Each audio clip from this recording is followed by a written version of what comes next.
activen sus cámaras, pongo a grabar para no olvidarme. ¿Qué más? Ahí.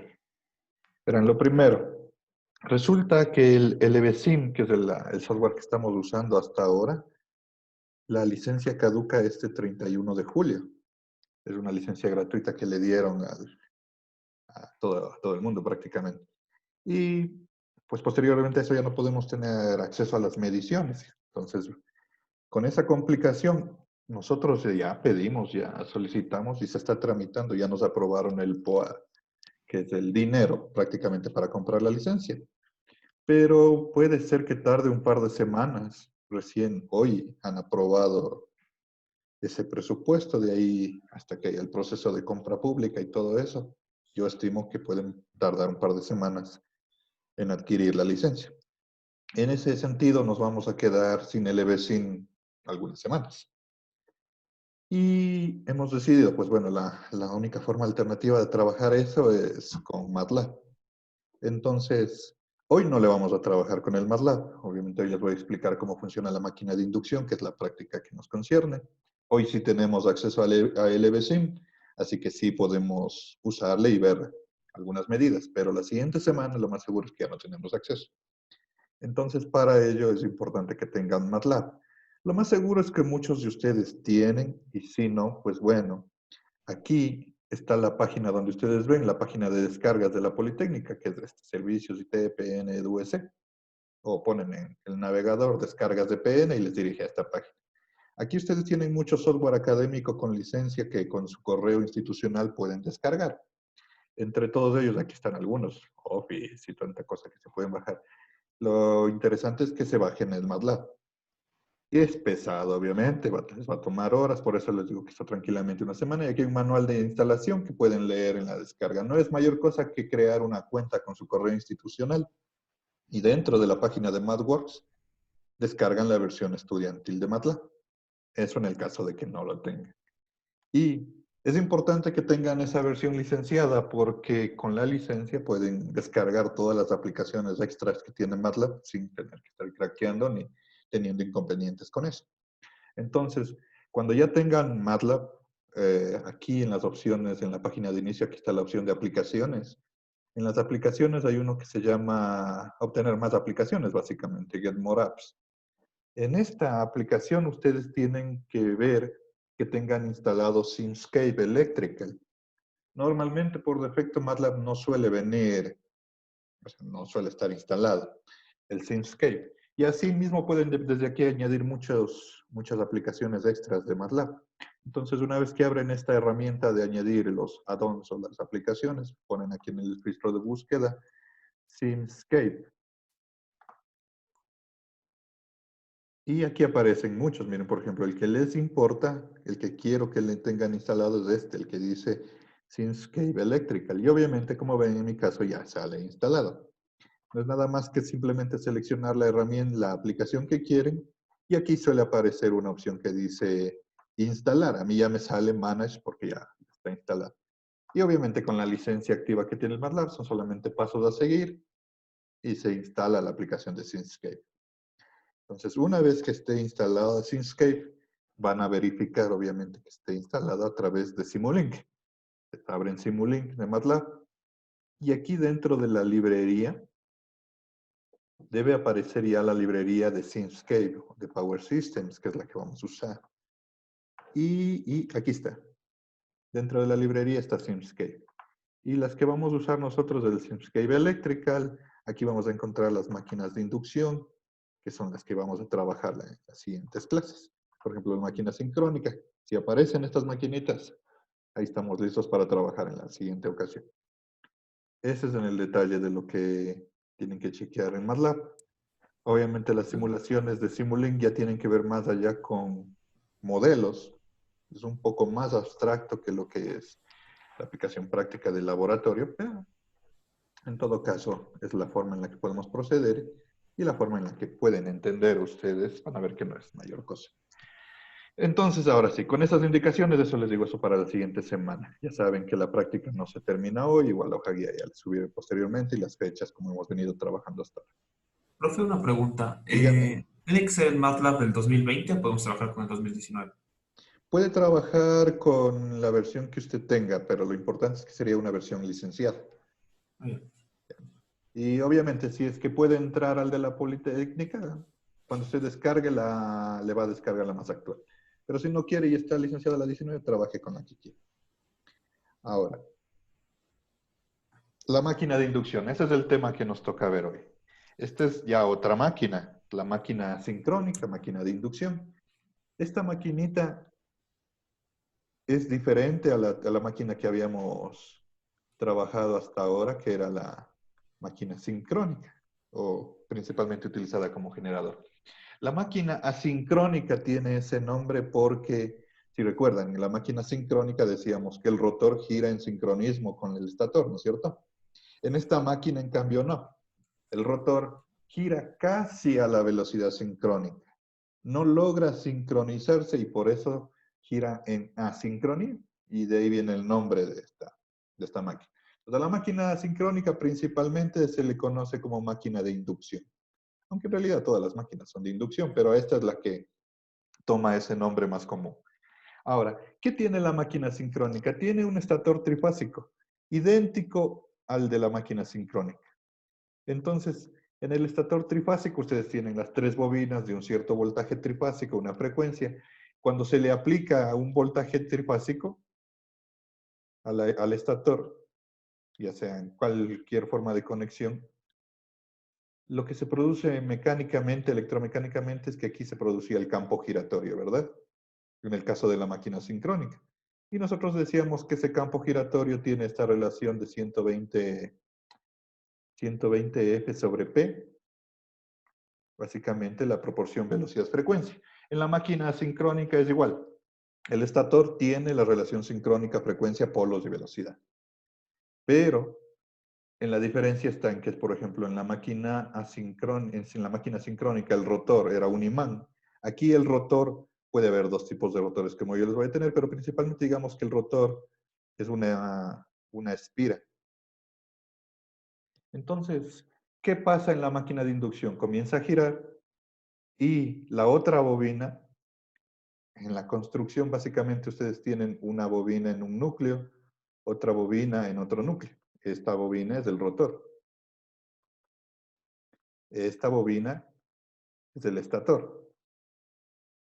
Esta bobina está alimentada con una fuente alterna y esta otra bobina está solamente viendo a la inducción de esta máquina. ¿Cómo se llama esta máquina? Esta máquina si fuera solo construida así. Ustedes ya le conocen. transformador. Es un transformador, ¿no es cierto? Yo pondría un voltaje aquí y aquí tengo un voltaje inducido. Ese es un trafo. La máquina de inducción es un transformador. Entonces, resulta que esta bobinita, si estuviera abierta aquí, no sirve de nada. Simplemente sería un transformador en forma redonda nada más. Entonces, lo que se hace aquí, obviamente aquí va a aparecer un voltaje inducido en el rotor. Se cierra a través de un cortocircuito. ¿Para qué se cierra? Para que aquí comience a circular una corriente. Al momento que aquí circula una corriente, pues por la ley de Faraday, aquí también aparece otro campo, pero el del rotor, ¿no es cierto? Entonces tenemos dos campos, el campo del estator y el campo del rotor. Este campo del rotor se comienza a orientar con el del estator, pero no le alcanza, no se sincroniza nunca. Y lo que hace es que el estator arrastra al campo del rotor y le hace girar, porque normalmente el rotor está tejido, está sostenido en un eje. Ese es el principio por el que funciona esta máquina. Y esta máquina nunca alcanza la velocidad sincrónica. De hecho, se calcula la diferencia, se le llama deslizamiento a esa diferencia, y no es nada más, se llama S, que la diferencia por unidad de la velocidad sincrónica contra la velocidad del rotor. Ese es el deslizamiento. Entonces, un deslizamiento, si la máquina girara el rotor a la velocidad de sincronismo, el deslizamiento sería cero. Con una máquina con deslizamiento cero es la sincrónica. Entonces, la máquina de inducción siempre tiene el deslizamiento positivo. ¿Qué es eso positivo? Básicamente que el estator gira más rápido que el rotor. Si es así, esta máquina es un motor. Pero Nadie me impide que igual yo le conecte una máquina motriz en el eje de esta máquina, ¿verdad? Que le empuje con una turbina y haga que el rotor sea más rápida que el estator. Si logro hacer eso, el deslizamiento se va a hacer negativo. Y esta máquina se convertiría en un generador, que también le vamos a ver, un generador de inducción. Ese es el principio por el que funciona. Ya les voy a indicar cómo son las partes, pero así funciona. Por eso se llama máquina de inducción, porque básicamente el principio da que es un transformador rotativo. En cortocircuito, si no, no funciona como motor. El deslizamiento es propio de la máquina de inducción. Puede trabajar como estas dos máquinas. Y ya en la aplicación prácticamente es esta la aplicación más amplia como motor. La máquina sincrónica, por ejemplo, tiene una gran aplicación como generador, que es lo que veníamos viendo hasta ahora en las tres prácticas pasadas. En cambio, la máquina asincrónica, su aplicación principal es como motor. Todos los motores industriales trifásicos, todos los motores que impulsan el transporte de los vehículos eléctricos que se están construyendo, todos son motores de inducción. ¿Por qué? Porque ya van a ver, según lo que vayamos trabajando, el motor de inducción es uno de los motores más simples de hacer funcionar y fáciles de controlar. Además que desarrollan muy buenas potencias. Estos motores existen desde voltajes muy bajos, como los voltajes que tenemos en las fábricas, 220 voltios, hasta alto voltaje, como las bombas de agua que envían agua a las ciudades. Por ejemplo, aquí tenemos en Papayacta las bombas de la EMAP, que son 4 o 6, no me acuerdo, bombas que trabajan en alto voltaje y bombean el agua a nuestra ciudad. Entonces, estos motores son esa aplicación, pero también se les puede aplicar como generadores. Los generadores de inducción, normalmente ya van a ver cuando lleguemos a esa parte, tienen una característica que es, de hecho, esta máquina tiene esa característica. La velocidad no es constante, a diferencia de la máquina sincrónica. Es una máquina a la que solemos trabajarle en una velocidad fija. La máquina de inducción no trabaja a velocidad fija. Y esa característica nos permite utilizarle para generar energía cuando la velocidad no es fija, cuando tengo una fuente motriz de velocidad variable. ¿Qué fuente motriz de velocidad variable podemos tener? El viento. Entonces, si empujamos con viento unas aspas de un aerogenerador, nosotros no tenemos control sobre el viento, a diferencia de la hidráulica, donde yo puedo controlar el agua, o en una térmica puedo controlar el gas, el combustible. En el viento no. Entonces, ahí son súper útiles los generadores de inducción. Eso como preámbulo de lo que es de la maquinita.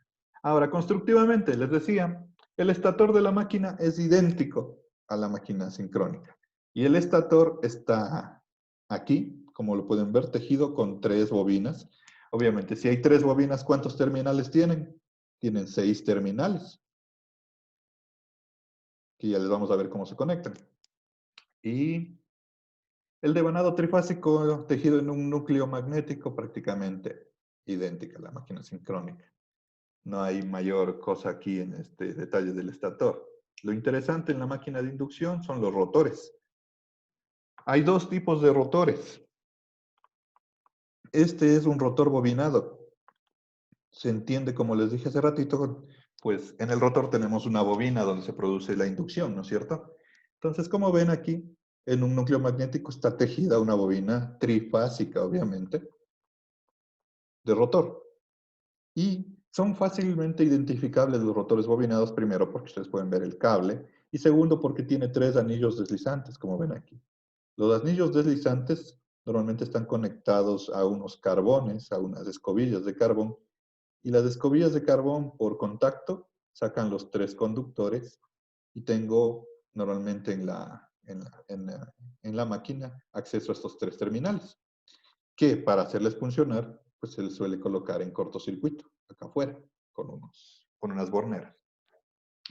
Este es el rotor bobinado. Por cierto, acá la máquina asincrónica, la armadura, es el estator, igual que en la máquina de sincrónica. Y esta máquina no tiene campo, simplemente tiene un rotor, tiene una bobina de armadura y pues un rotor. Los rotores bobinados, pues son muy antiguos.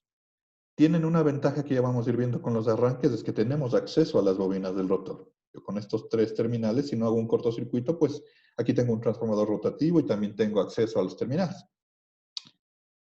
pero son muy antiguas. ¿Qué problemas presentaban estas máquinas? Primero, tienen alta pérdida, porque hay ahí cable en cortocircuito que está generando calor, está produciendo ese tipo de pérdidas.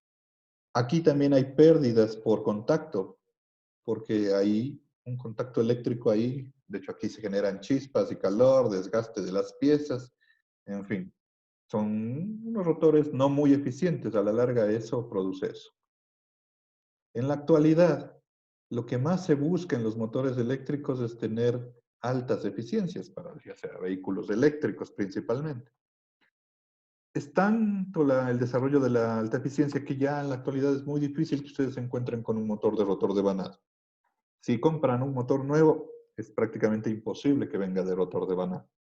Pero pueden encontrarse tranquilamente con motores de rotor de vanado en las fábricas porque estos viven muchos años, sus máquinas tienen una larguísima duración. Ahora, por otro lado, el otro rotor, el más actual, es este. El rotor que se llama jaula de ardilla. Tiene en principio el mismo principio de funcionamiento, es una bobina en cortocircuito. Sin embargo, aquí no hay cable de cobre, no hay bobina, sino lo que hay es esta estructura de metal aquí, estoy viendo acá abajo, una estructura de metal en forma de cilindro y que está contenida dentro de material de las chapas magnéticas. Todo eso forma una especie de cilindro metálico y debido a este anillito que está aquí, es equivalente a tener espiras en cortocircuito, es decir, produce el mismo efecto. Sin embargo, lo que se ve aquí es primero, yo ya no tengo acceso a terminales del rotor. De hecho, no hay terminales porque no hay una bobina de rotor. Entonces, en una máquina de jaula de ardilla no va a haber estos tres terminales. Y si tengo tres terminales, porque soy el rotor de Banach. La ventaja es que estas tienen muchas menores pérdidas. Las jaulas de ardilla son más eficientes.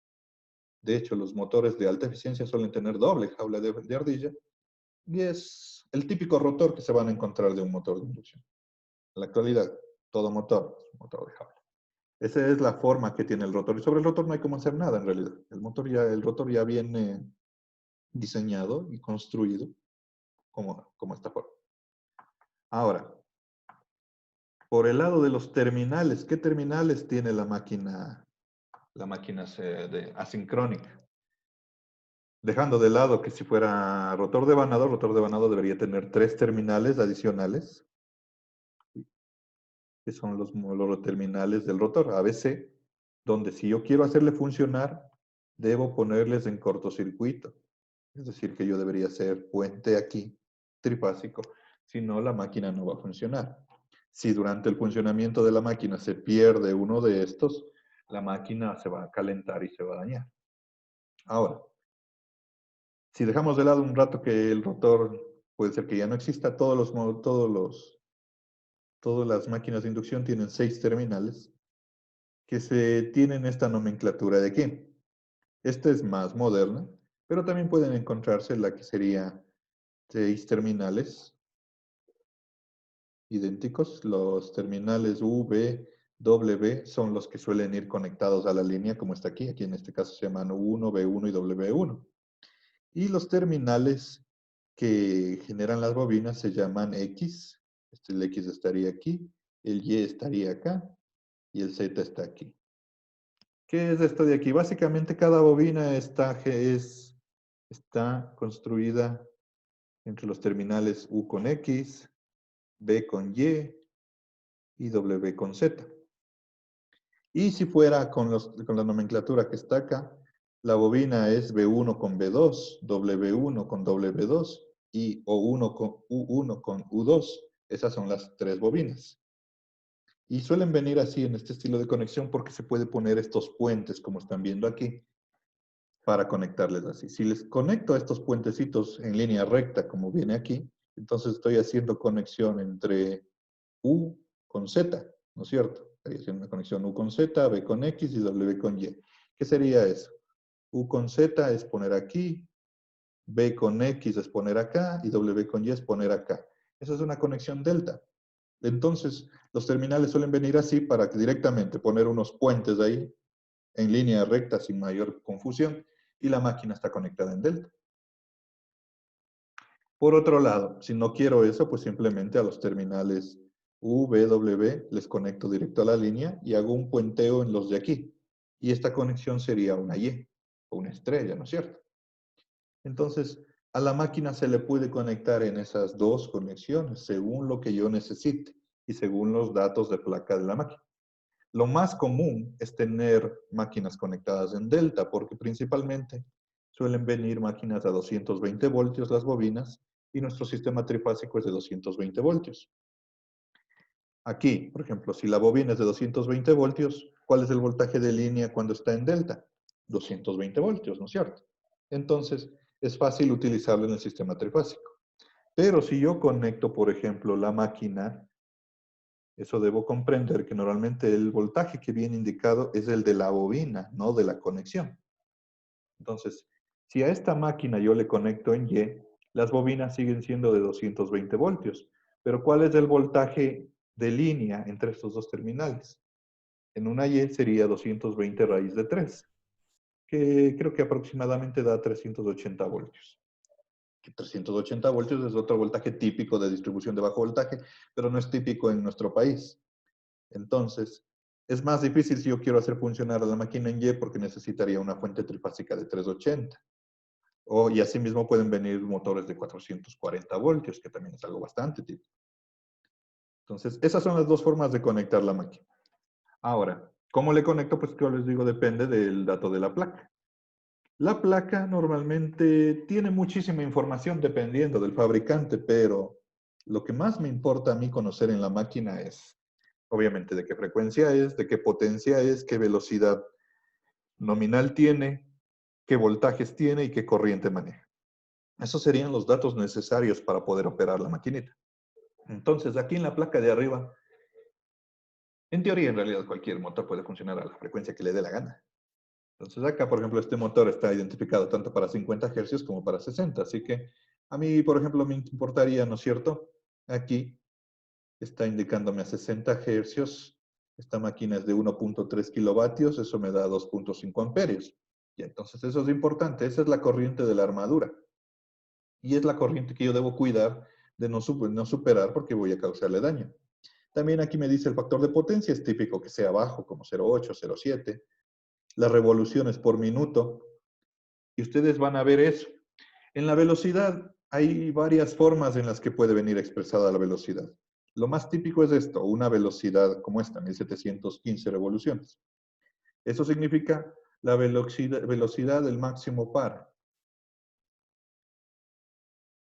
No es en realidad a esa velocidad a la que va a girar la máquina. La máquina sincrónica gira a la velocidad que le ponga la carga, pero al máximo par normalmente viene identificada aquí. Pero también puede venir identificada por la velocidad sincrónica. ¿Cuál sería la velocidad sincrónica más cercana aquí? 1800. Entonces, tranquilamente puede venir indicada que es una máquina de 1800 RPM, pero yo debo entender que la máquina no es de 1800, sino que la velocidad sincrónica del estator es 1800, cuatro polos, ¿no es cierto? Pero la máquina va a girar a menos, nunca va a girar a 1800. Entonces, esta de aquí es algo muy normal. Aquí, bueno, está identificando que es de 460 voltios en Y, pero si yo le veo en la conexión de acá en la 50 Hz, aquí me indica que, por ejemplo, la bobina es de 230 voltios a delta, y con 230 voltios es de 4 amperios. Eso es muy importante porque yo lo que ya sé ahorita es que esta bobina maneja 4 amperios. Y, obviamente, cuando le conecta en Y, puede subir a 400 voltios, y si sube el voltaje, pues la corriente se baja. Pero este límite en la conexión delta sería importante. Y si le hago en Y, tengo que considerar este límite de voltaje y este límite de corriente. Acá tiene menos velocidad, pero porque está identificada que es para 50 hercios. En todo caso, podría girar más. A 50 hercios me parece que la velocidad sincrónica más cercana es 1500. La potencia puede venir identificada normalmente en kilovatios o en caballos de fuerza, en caballos de potencia, en HPs o caballos de vapor CVs, también vienen identificados los motores de ahí. La máquina de acá abajo, por ejemplo, dice que es una máquina de 3 kilovatios, el factor de potencia 0.75, no es tan importante para mí. Aquí, los voltajes, 2 voltajes, 220, 380. Siempre que vean una máquina, eso es muy típico encontrarse motores así. El voltaje más bajo es el voltaje de la bobina. Entonces aquí yo sé que la bobina es de 220 voltios, la armadura. Y cuando le conecten Y, va a tener 380 entre líneas, pero no es que la bobina maneja 380, sino que la conexión Y me permite ponerle 380. Pero yo debo tener cuidado de esto, que a la bobina no le puedo pasar, en este caso, más de 220 o le voy a dañar. Factor de potencia, revoluciones 1410. Esto debe ser porque seguramente es máquina de 50 hercios. No sé si, sí, aquí está. 50 hercios. Pero si le trabajo a 1600, seguramente voy a estar en un rango de aquí. 60 hercios. 1700, 1800, 1700 revoluciones más o menos. ¿Qué más? La corriente. Como ven, obviamente a menor voltaje, más corriente. Y como lo más común es que uno le use en delta, entonces a esta maquinita yo no le puedo pasar de 3 amperios en la línea porque le voy a dañar. Y cuando esté en Y, de 1.7 amperios. Aquí están los mismos esquemas de conexión que les indiqué hace rato, 220 o 380, o sea, delta o Y. Entonces, esos son los datos que uno tiene que buscar en la máquina que va a utilizar, en el motor que se encuentre, y con eso ustedes ya saben a qué voltaje y corriente le pueden usar. Ahora, ¿qué es esto de lo que les decía la velocidad del máximo par? ¿Cuáles son las variables que tiene un motor? Un motor tiene dos variables, que son la velocidad y el par, o el torque. Y en la máquina de inducción, la relación torque-velocidad tiene esta forma. Este es el par, o el torque. Normalmente se mide en newton metro. Y la velocidad, que normalmente está en RPM en esta máquina. Tenemos una curva de este tipo. Aquí es la velocidad sincrónica. Entonces, bueno, la curva del par velocidad me indica que si la máquina girara a 1800, que es casi imposible, no genera par. Por eso no funcionaría, como cuando llegue a la velocidad sincrónica. Y este es el máximo par. Entonces, esta es la velocidad que suele venir indicada en las placas. Pero es cuando la máquina desarrolle ese par.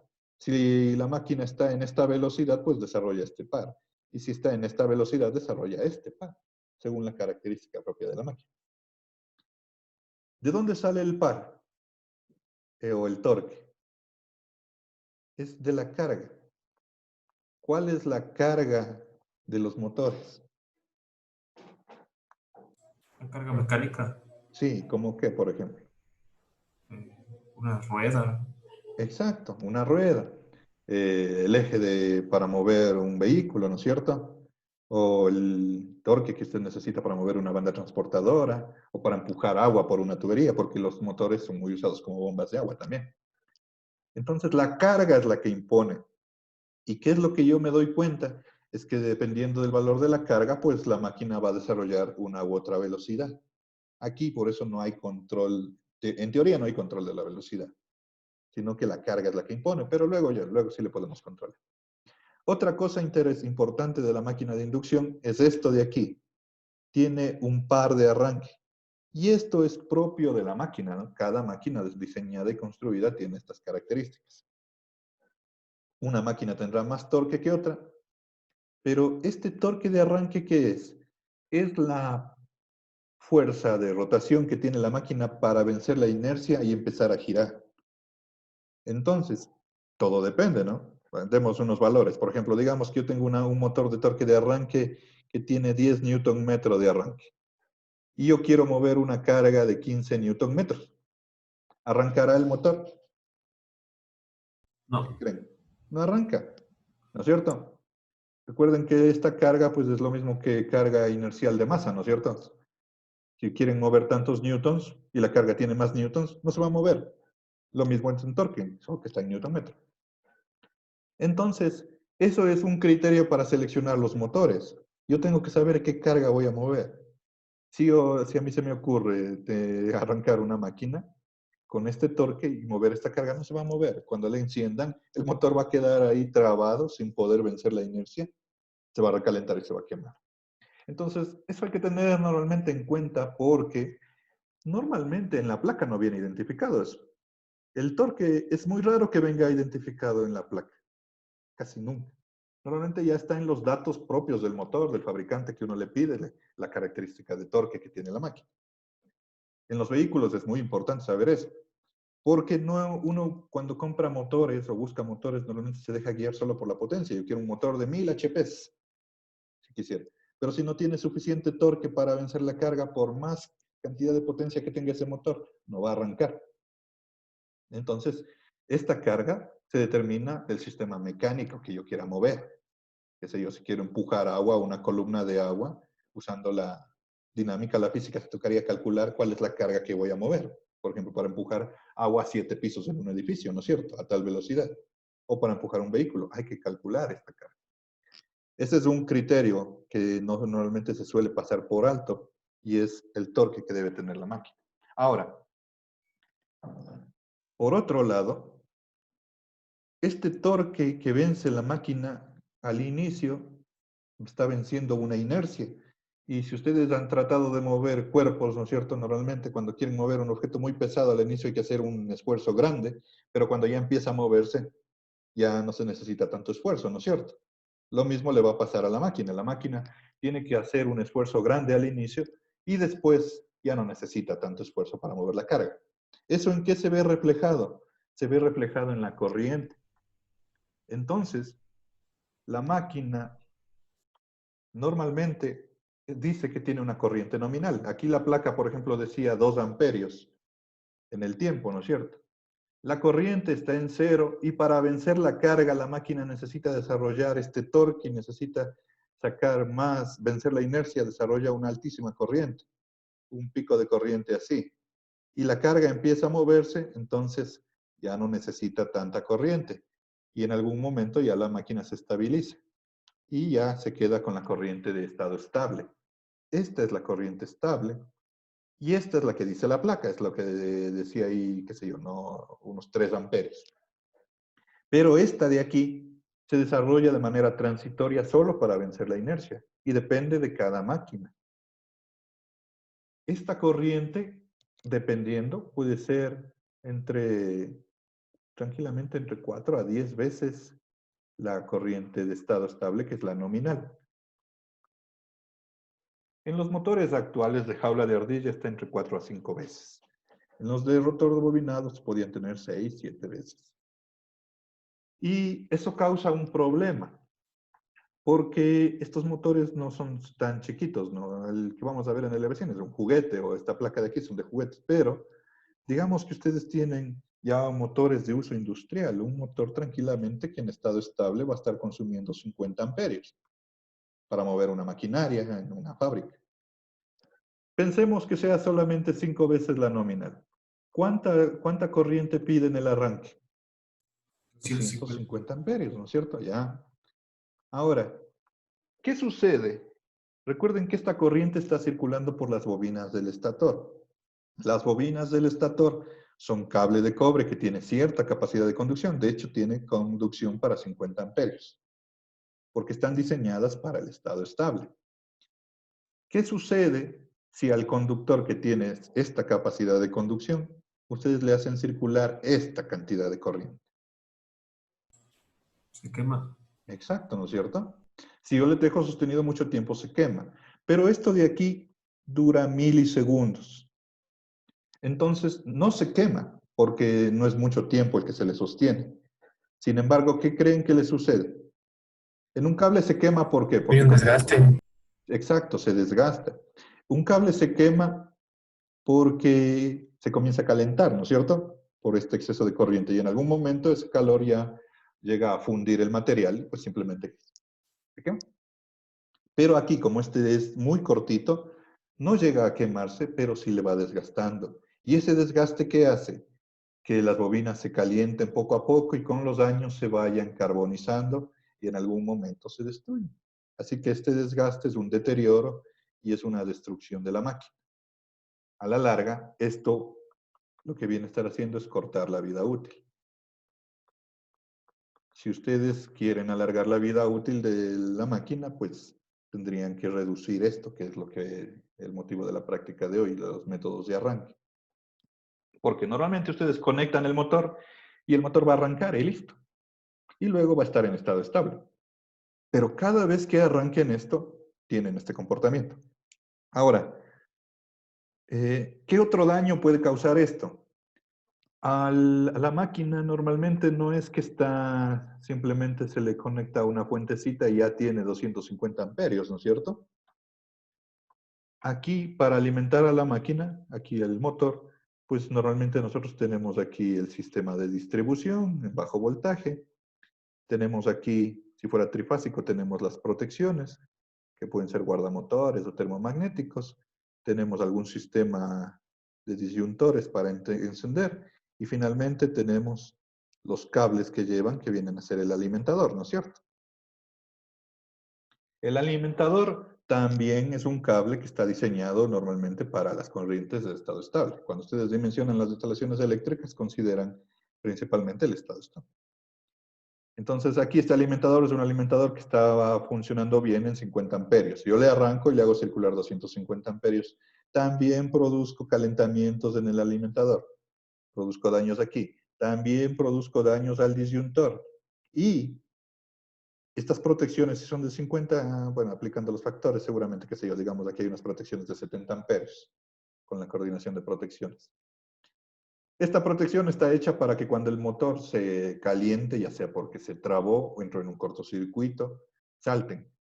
Pero, ¿qué pasa con el arranque?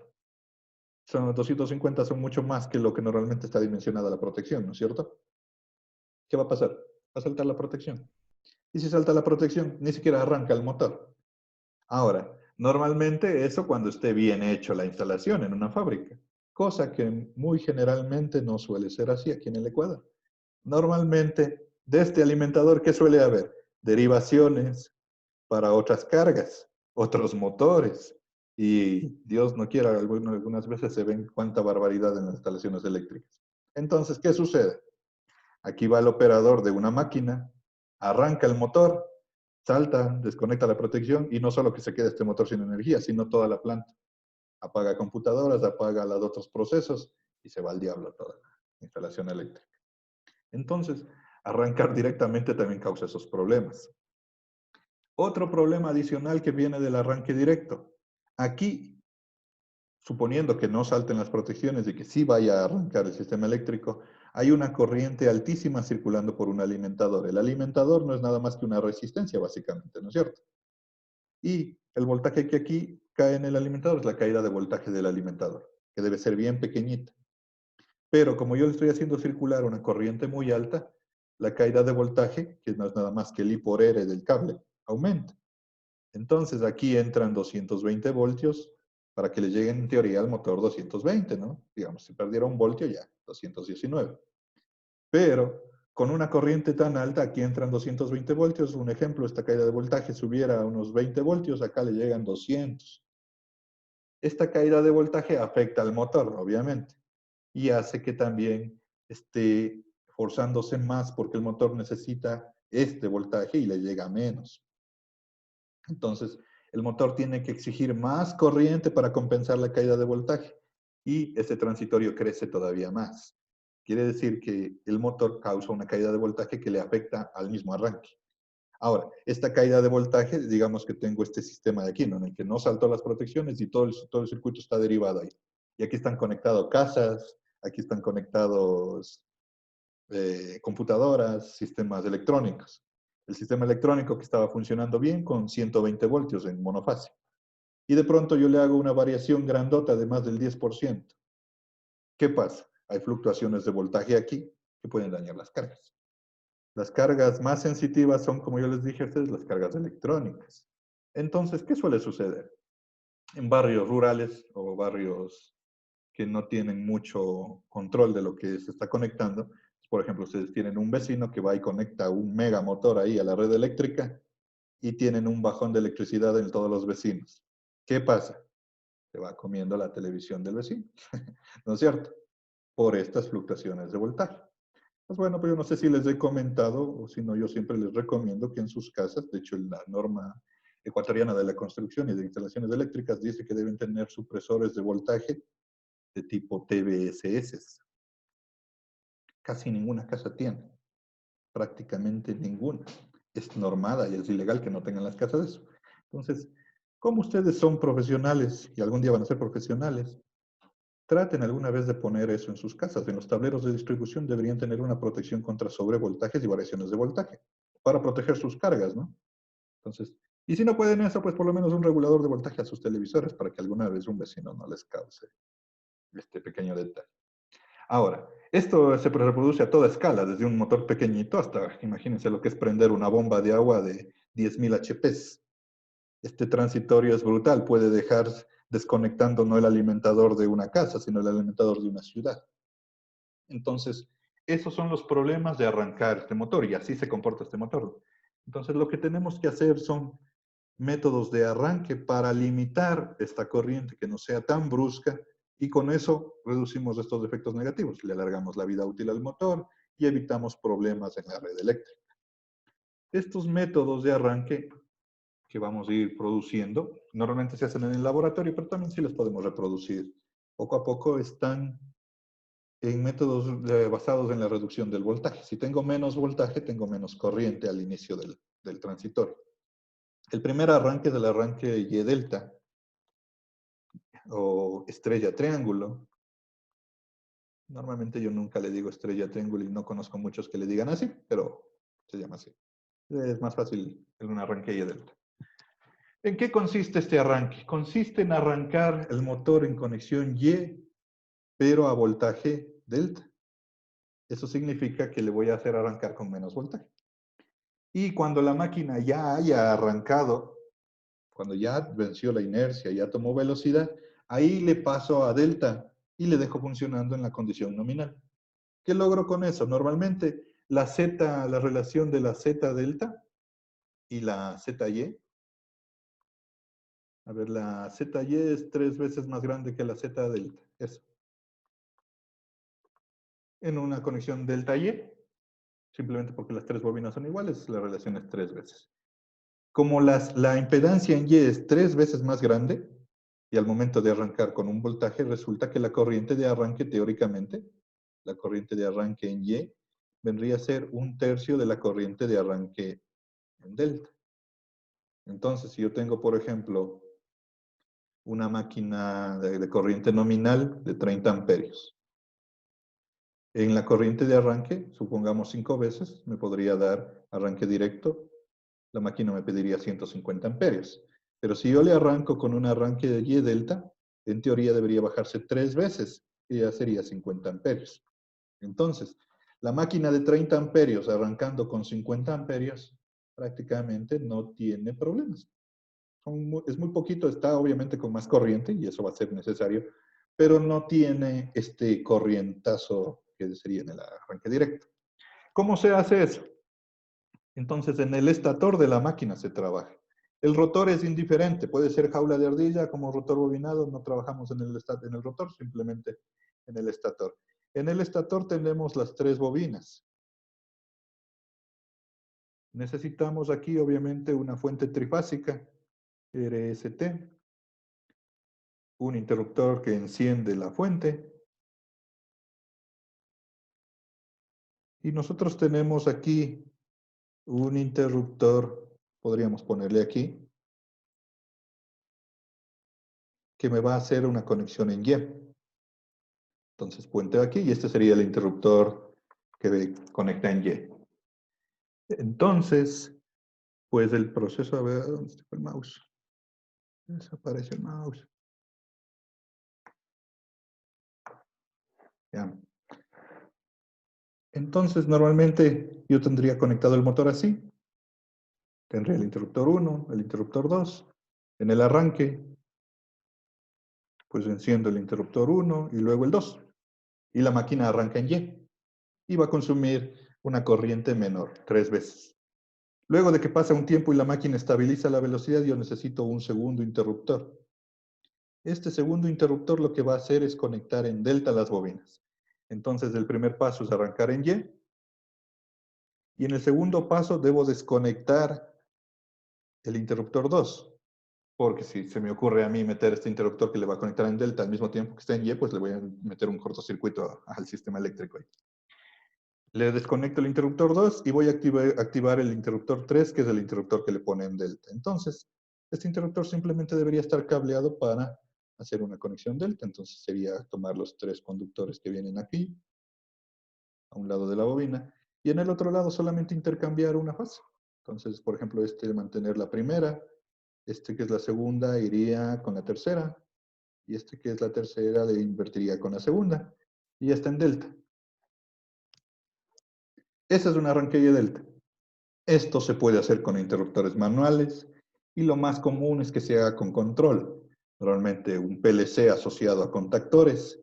El PLC es el que ordena esto, con temporizadores, hace el arranque, espera un rato y luego hace esta conmutación. Y eso es el arranque delta. Eso es muy común y es muy barato. Entonces esa es una de las ventajas de este método de aquí. Es barato, sencillo, rápido, muy, muy útil. Serían todas esas las ventajas. La desventaja.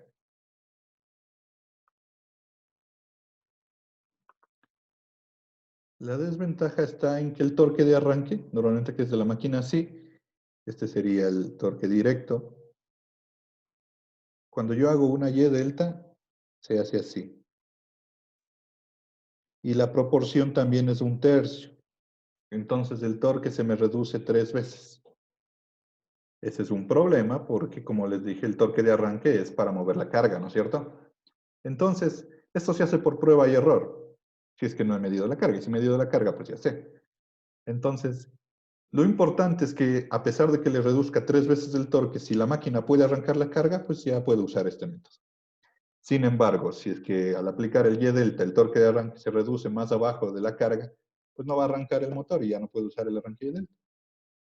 Normalmente la máquina va a comenzar a acelerar y más o menos por aquí, cuando ya está la máquina estabilizada, se hace la conmutación y la máquina ya regresa a trabajar en la curva de torque original. Eso. Este es el arranque delta. Ese arranque les van a encontrar en casi todo lado porque es el más implementado, porque muy, muy pocas veces tenemos este problema de que no puede vencer la carga. Pero sí puede darse el caso. Entonces, ese es uno de los métodos de... Uy, uy, uy. ¿Por qué desapareció el mouse? Bueno, el segundo método de arranque es de voltaje reducido. También se le conoce como arranque con autotransformador. En el método del arranque del autotransformador consiste en arrancar con menos voltaje. Lo mismo que está haciendo el arranque Y delta. El arranque Y delta está arrancando con voltaje de fase. En cambio, en el autotransformador hago lo mismo, pero la ventaja es que puedo controlar el voltaje. En el Y delta no, solamente es 3 veces la proporción. Entonces, para esto yo necesito un autotrajo trifásico, la fuente de alimentación, ¿no es cierto? RST. Y al ser un autotransformador, tiene que ser un autotransformador que me permita regular, es decir, que los taps son variables. Y de los taps, yo salgo ya con la alimentación al motor. Y aquí el motor, en el estator, normalmente está en delta. No hace falta arrancarlo en Y. Y el rotor, no nos importa el rotor, no trabajamos en este caso, simplemente le dejamos funcionar. Entonces, ¿qué se hace? Este método es sencillo, pues simplemente se arranca con un voltaje menor al nominal. Y una vez que la máquina se estabiliza, aquí se pone un juego de un interruptor trifásico, aquí en cada fase, se cierra este interruptor. Cuando ya se cierra, ¿qué estamos haciendo? Estamos puenteando directamente el motor al sistema trifásico y eliminamos el autotrafo, ¿no es cierto? Entonces el autotrafo solo se usa para arrancarle. Una vez que ya está bien, pues, ya no se necesita. Y el voltaje, esta es la parte chévere de este método, consiste en que el voltaje yo le voy probando. Entonces en la curva de torque, el torque de aquí, yo ya no necesariamente se reduce acá, yo le puedo ir moviendo el voltaje, ir arrancando con diferentes torques y quedarme con el torque que me sirva. Y ahí le dejo al autotransformador. Además de que mido aquí las corrientes de arranque y me quedo con el voltaje que me dé el mejor arranque.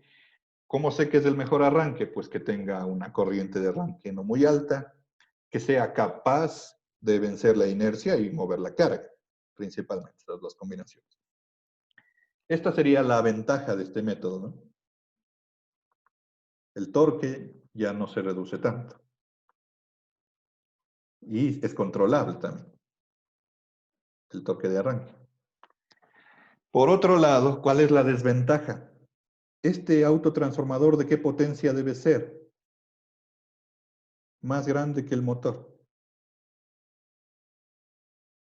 Porque si yo quiero arrancar un motor de 1 kilovatio, entonces yo necesito un trafo que maneje más de 1 kilovatio, que debe ser más de 1 kVA. Como la potencia del motor es más grande, esto significa que esto es más caro. Porque yo, imagínense, si quiero arrancar un motor que maneje 50 kilovatios, ya necesito un transformador tipo distribución que maneje más de 50 kVA. Y un transformador de 50 kVA, pues tranquilamente puede estar valiendo unos $3,000, $4,000. Entonces, es un método más caro. Se usa mucho también en las fábricas, porque sigue siendo aún así más barato, el segundo más barato después del Y-Delta. Y-Delta básicamente no vale nada. Y es útil. Este es el segundo método de arranque, voltaje con autotrafo. Estos dos métodos, Y-Delta o autotrafo, se puede aplicar tranquilamente a cualquier tipo de motor, o sea, rotor de vanado, o sea, jaula de ardilla. Por otro lado, el siguiente método solo es aplicable con motores de rotor de vanado. Era la utilidad de esos motores, se puede aplicar solo si es que se encuentra en eso. El método se llama método de resistencias de rotor. En este caso, trabajamos en el rotor. El estator está conectado directamente en delta, normalmente, o puede ser Y también, en realidad es indiferente, pero está conectado al sistema eléctrico. Y el rotor, normalmente ahí ya tenemos acceso por los anillos deslizantes a las 3 bobinas. El rotor normalmente siempre está conectado en Y, internamente está hecha la Y. Y ustedes tienen acceso a los terminales de aquí. Aquí normalmente se debería hacer un cortocircuito, pero en lugar de eso yo le añado en serie un banco resistivo trifásico, variable, y cierro el cortocircuito por el banco resistivo. ¿Cuál es la ventaja? Que variar el valor de esto controla el torque. Y eso hace que yo pueda arrancar con más o menos torque la máquina y controlar la corriente de arranque. Una vez que la máquina arranca, estabiliza la velocidad, estas resistencias ya no necesito, en el circuito van a comenzar a consumir calor y van a generar pérdida de energía. Entonces, normalmente aquí se pone unos interruptorcitos que empiezan abiertos y cuando la máquina ya se estabiliza, se cierran y queda en cortocircuito sobre el rotor y las resistencias están fuera del circuito. Es una ventaja porque aquí se controla el par y la velocidad. Entonces, en esta curva de torque-velocidad de esta máquina, normalmente aquí sería la condición normal, la máquina con resistencias de rotor puede llegar a tener torques incluso más arriba de la condición. Estas serían torques con resistencia de rotor. Esa es la ventaja. Puedo tener también más abajo, donde yo quiera, y simplemente se va probando. Normalmente es un método de prueba. Uno conecta las resistencias al rotor, conecta la carga, le hace unos arranques y me quedo con el valor resistivo del mejor arranque. Otra vez, ¿cuál es el mejor arranque? El mejor arranque que me dé un buen compromiso entre una corriente de arranque baja y un buen vencimiento de la carga para que empiece a funcionar. Y variando esta resistencia se puede controlar la velocidad. Era una forma antigua de controlar la velocidad de los rotores. De hecho, por eso los primeros motores todos eran de rotor bobinado, porque por aquí se controlaba la velocidad. Pero en la actualidad el control no se hace por ahí, y por eso han desaparecido. Pero ese es un método de arranque. El problema de este método, la desventaja, es prácticamente esa, que solo funciona con rotor bobinado. Si es que se encuentran un motor de esos, seguramente tiene implementado ese arranque, pero de ahí a un jaula de ardilla no hay cómo hacerle ese arranque. El siguiente método. Estos tres métodos básicamente están en el control del voltaje, ¿no es cierto? Ya sea en el rotor o sea en el estator.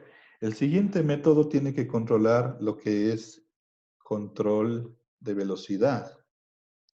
¿Y cómo se hace el control de velocidad? Recordamos que tenemos esto. Entonces, el control de velocidad de la máquina de inducción está aquí. Si yo varío la frecuencia de la fuente de alimentación, estoy variando la velocidad. Entonces, ¿cuál es el problema del arranque que estamos viendo aquí?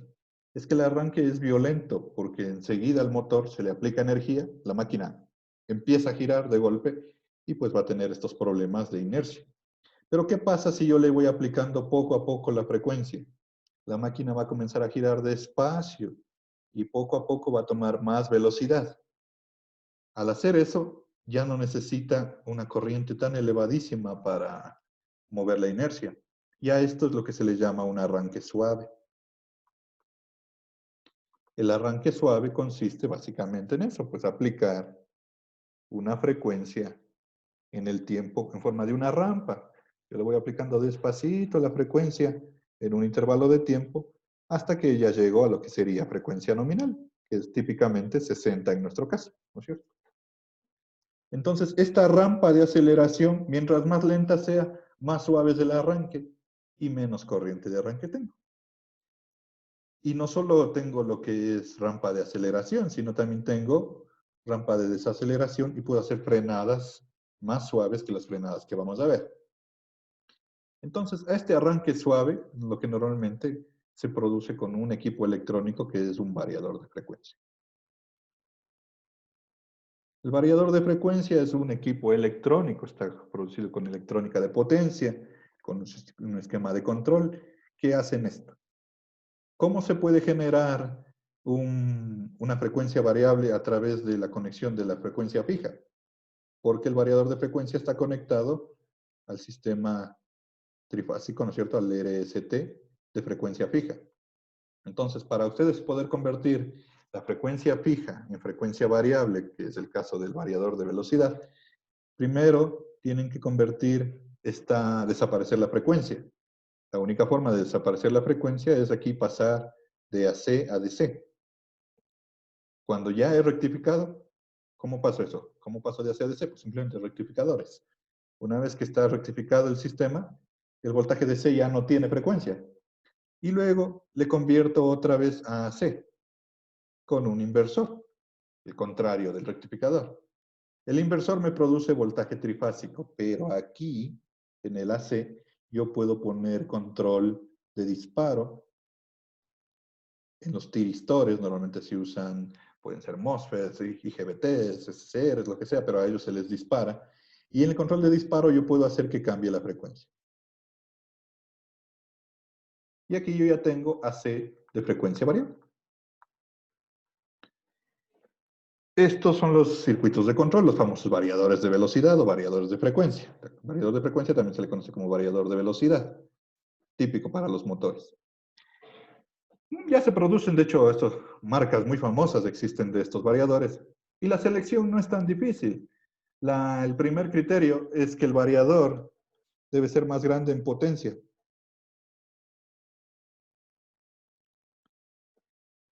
Entonces eso significa, por ejemplo, que si yo quiero manejar un motor de 3 HP, yo necesito un variador que sea más grande que 3 HP en potencia. Y normalmente tienen factores de dimensionamiento, pero es mucho más grande. Tranquilamente con un variador de 5 HP, por ejemplo, por poner un número. Eso ya cuesta mucho dinero. Esa es la desventaja. Entonces, esta de aquí es la ventaja del método de arranque. De hecho, tiene todas las ventajas. La desventaja es que es el método más caro de toditos los que estamos viendo. ¿Por qué es caro? Porque atrás de esto está un dispositivo electrónico complejo, con electrónica de potencia, costosa. Mientras más alta sea la corriente que tiene que manejar, más costoso es este equipo. Pero las ventajas son que es programable totalmente. Yo le programo según las necesidades de la carga que yo quiero mover. Eso quiere decir que esta rampa puede ser muy lenta como puede ser muy rápida, la aceleración, la desaceleración. ¿Dónde están estos variadores de frecuencia? En la actualidad están prácticamente en todo lado. Los aceleradores de los carros, variadores de frecuencia. No hay otra forma. La mejor forma de controlar la velocidad. Porque, ojo, aquí nadie dice que yo debo quedarme en la frecuencia nominal. Si yo le dejo funcionando a 50 hercios, el motor va a estar funcionando a esta velocidad. Entonces ya tengo control de velocidad a través de la frecuencia. Entonces todos los vehículos, plantas industriales modernas, todo el control de velocidad está hecho con variadores de velocidad. ¿Para qué necesitan las plantas controlar la velocidad? Las plantas normalmente lo que mueven es bandas transportadoras, donde se mueven diferentes productos que se están procesando, ¿no es cierto? Entonces necesitan algunas velocidades de movimiento. ¿Dónde le ven todos los días? En los botones de los ascensores. Cuando ustedes presionan ahí el botón, se activa el variador de velocidad y ustedes ven como el ascensor acelera, mantiene una velocidad constante y desacelera. De hecho, el ascensor hace esto, ¿no es cierto? Solo que es muy rápido. Un acelerón, luego se queda tranquilo y luego la frena. Ahora, entonces prácticamente uno cada vez que quisiera usar un motor debería irse por un variador de velocidad si es que me da el dinero, es principalmente. Y si no, pues la aplicación, como por ejemplo, digamos que tienen una aplicación, quieren bombear agua a un edificio, ahí es muy caro usar un variador para algo tan sencillo como un bombeo de agua.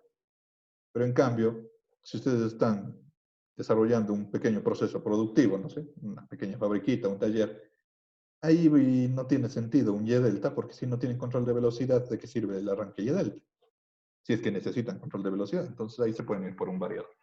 Este es el cuarto método, que también por simulación sí le podemos chequear un poco cómo es. Y ya. Esas serían las formas de arrancar los motores que tenemos que chequear. Todos estos métodos consisten en básicamente la reducción de la corriente de arranque. También tenemos que hablar de las dos frenadas que pueden haber. El primer freno es el freno de inversión de giro. Y de paso aquí se dice cómo se invierte el giro. El giro de la máquina depende en qué sentido está girando el campo magnético variable en el estator, ¿no es cierto? ¿Y de qué depende del sentido de giro del estator? Depende de la secuencia de las fases. Entonces, si yo cambio la secuencia, cambio el sentido de giro. Y eso es facilito, es otra ventaja bien útil del motor de inducción. Cuando ustedes quieren usar un motor de inducción y darle la vuelta, simplemente cambian la secuencia de fases y ya gira para el otro lado. Pues por eso es bien útil este motorcito. Ahora, el freno de inversión de giro consiste en eso, ¿no? Consiste en que, si ustedes han visto al motor aquí en el estator, no lo entiendo, delta, qué sé yo, cuando le desconectan de la fuente, se queda girando por inercia, ¿no es cierto? Y se queda girando hasta que se detenga. Ahora, ¿cuándo yo necesito frenar? Viene el detalle. Necesito frenar cuando no puedo estar esperando a que el motor se detenga solamente por inercia. ¿Se les ocurre un caso en el que ustedes deberían frenarle más rápido al motor y no solo esperar que se apague y se detenga? ¿Alguna emergencia? Una emergencia, exacto. ¿Cómo qué, por ejemplo? Que alguien se trabó la mano, no sé, el motor. Perfecto, eso mismo. Normalmente los motores en las fábricas están llevando bandas transportadoras, ¿no es cierto? Y hay operadores que están trabajando ahí. Y resulta que por desgracia uno de ellos mete la mano en, en la banda, ¿no es cierto? Alguien se da cuenta, siempre las máquinas tienen botones de paro de emergencia, usted presiona el botón de paro. Se imagina si el botón de paro solo abriera este interruptor, ¿qué pasaría? Ya desconecta el motor, pero ahí sigue girando el motor, entonces la persona sigue yéndose ahí con la mano aplastada, ¿no es cierto? Entonces, ¿qué es lo que hace el freno de inversión de giro? Al momento que usted abre este interruptor, que es el que le alimenta, cierra el otro, pero el otro le alimenta con secuencia cambiada. Entonces aquí la secuencia cambiada sería, por ejemplo, esta, invertir la 2 con la 3. Y este es el que frena. Entonces, ¿qué va a pasar? La máquina está girando hacia un lado, con el freno gira hacia el otro lado y se va a detener. Y una vez que se detiene, yo tengo que abrir. ¿Por qué? Porque si no le abro ahí, la máquina va a comenzar a girar al otro lado. ¿No es cierto? Entonces, este es un freno eléctrico muy brusco, pero sirve para los frenos de emergencia. ¿Y por qué es brusco? Porque ¿qué está haciendo esto? Está poniendo un par en dirección contraria y además haciendo lo que sería un arranque directo. Así que esta frenada es súper brusca en corriente. Puede llegar incluso a ser corriente más alta que la de arranque directo. pero normalmente está en ese rango. Entonces, por ejemplo, en los ejemplos que les estaba dando, si la máquina arranca con 250 amperios y hacen una frenada de estas, la frenada también va a tener en el orden 200 y pico amperios, lo cual ustedes deberían considerar para saber qué elementos usar aquí, ¿no? Los cables y los interruptores que puedan soportar la frenada. Útil para frenos de emergencia, pero no tan útil para frenar cuando no es de emergencia, ¿no? Cuando no es de emergencia, pues es un freno muy destructivo. Entonces, otro freno que no es tan destructivo es este, freno dinámico. En el freno dinámico, nosotros lo que tenemos es, igual en el estator, la desconexión de la fuente de energía. ¿Por qué se queda girando la máquina y no se detiene automáticamente cuando yo le desconecto? Por la inercia que tiene. Por la inercia, ¿no es cierto? Y esa inercia también está relacionada a la energía. Entonces quiere decir que si yo abro el interruptor, la máquina sigue girando es porque tiene energía, ¿no es cierto? Y no se detendrá hasta que esa energía se acabe. ¿Dónde se acaba esa energía? En el rozamiento que hay en el eje con los rodamientos que tiene la máquina. Ahí por fricción se va desgastando. Y algún momento se acaba la energía y se apaga. Pero ¿qué pasa si yo me consumiera esa energía? Pues le ayudo a que la máquina se detenga más rápido porque ya no va a tener energía de movimiento. Entonces, para hacer este cambio de aquí de energía y ayudarle a la máquina a detenerse, en el caso de las máquinas de inducción, se suele hacer. Este es el concepto básico, pero de ahí, aquí puede haber muchas variantes, pero basadas en este criterio. Lo primero es ayudarle a la máquina a que se detenga aplicando voltaje DC, que va a ser variable, más bien corriente DC, pero obviamente viene una fuente de voltaje. ¿Por qué? Porque si la fuente es DC, el campo de aquí, ¿qué va a hacer? Va a ser estacionario, va a ser quieto.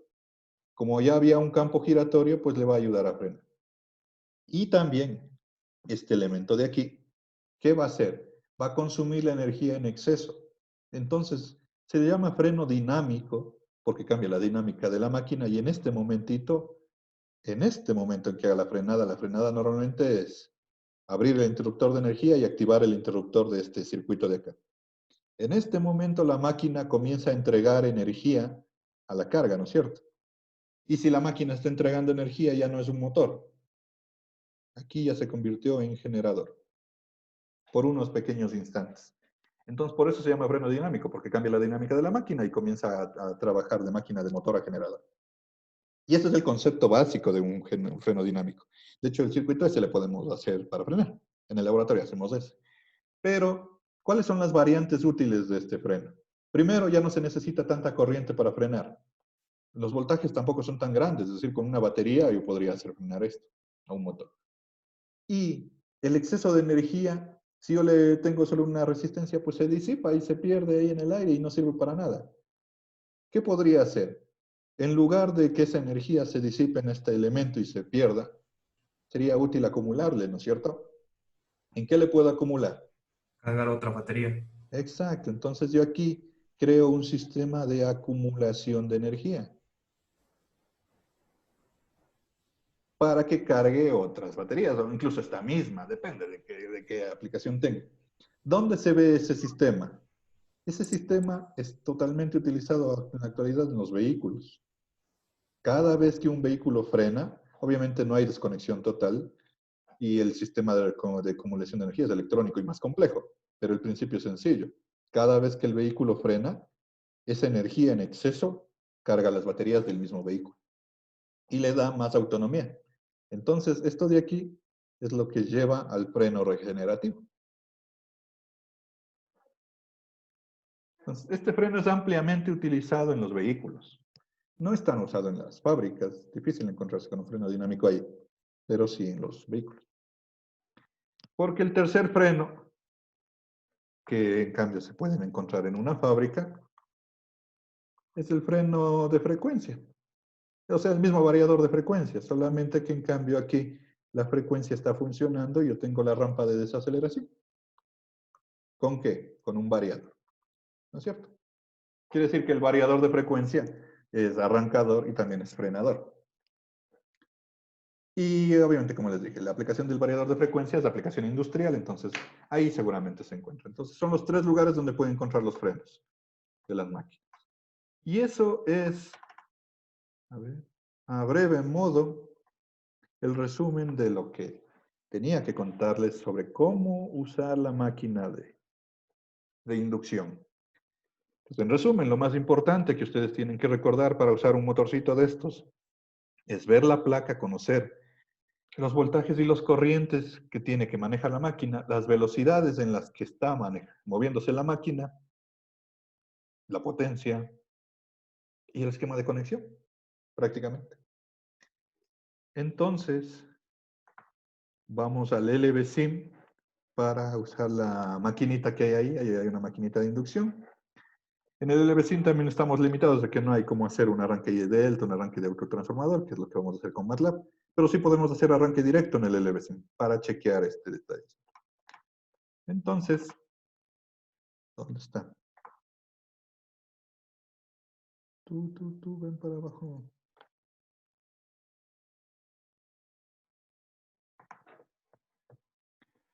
Búsquenle ahí qué necesitamos. En el LVSIM necesitamos la máquina de inducción, una fuente, el motor de impulsión que ya hemos usado y el adquisidor de datos. Solo que ahora el motor de impulsión no le va a empujar. El motor de impulsión va a ser la carga. Entonces ustedes pondrán primero el motor de inducción, que es el único que hay por aquí. Aquí está, el único motor de inducción que dice jaula de ardilla. Le voy a poner por aquí. Y este motor va a empujar el motor de impulsión, porque el motor de impulsión también sirve como carga.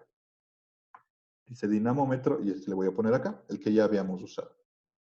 La interfaz de datos para medir voltajes y corrientes. Y por aquí estaba la fuentecita de alimentación, que es la que hemos usado hasta ahora. Recuerden, a la interfaz de datos le alimentamos con los 24 voltios que hay por acá, o si no de la misma fuente, para que marque las mediciones.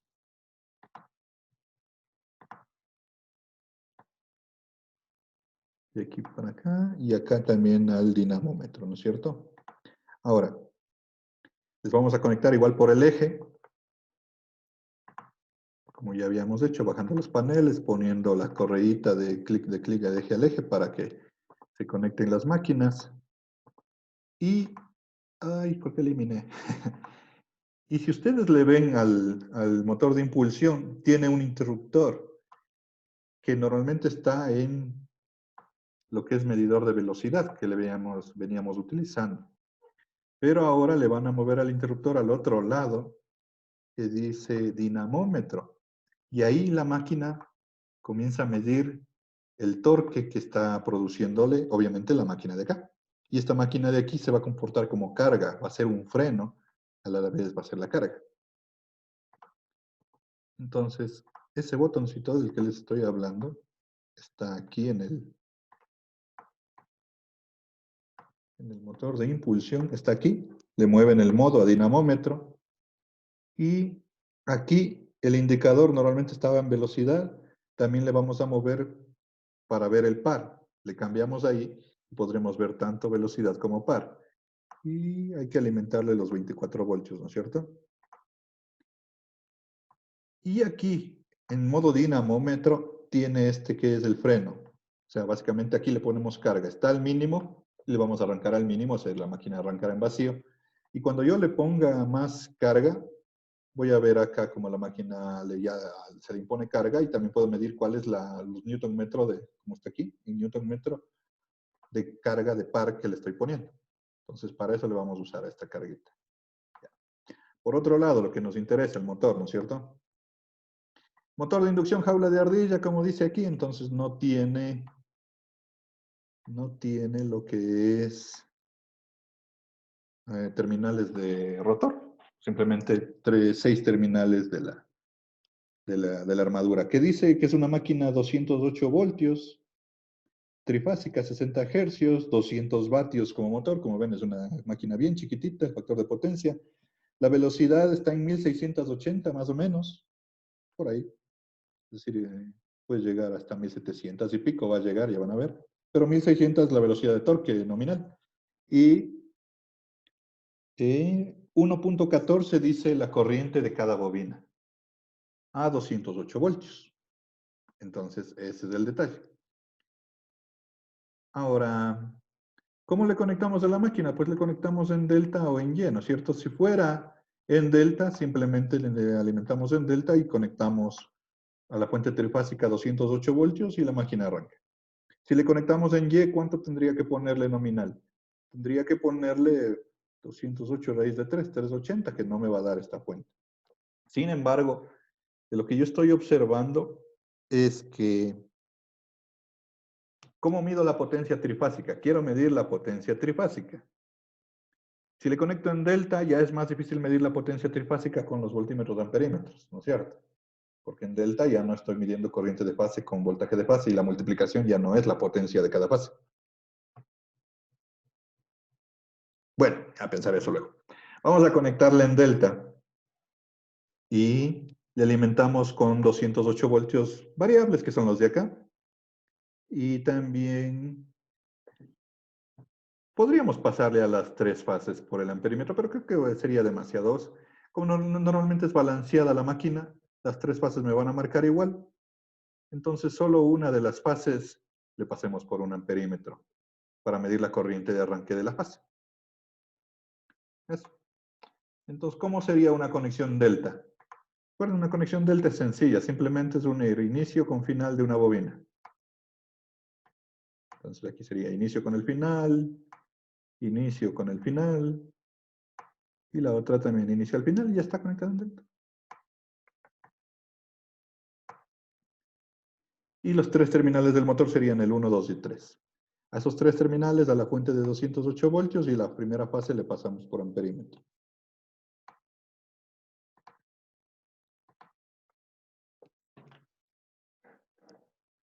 Entonces esta por el amperímetro, fase 1.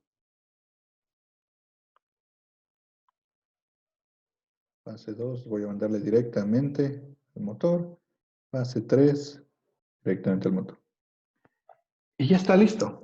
Entonces, como ven, de hecho por eso un motor de inducción es súper fácil de utilizar porque ya es solamente conectar y que funciona. Entonces, ahorita le puse un amperímetro para medir la corriente que circula.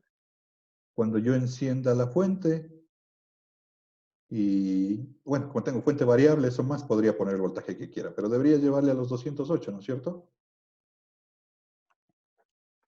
Le pongo 208 voltios.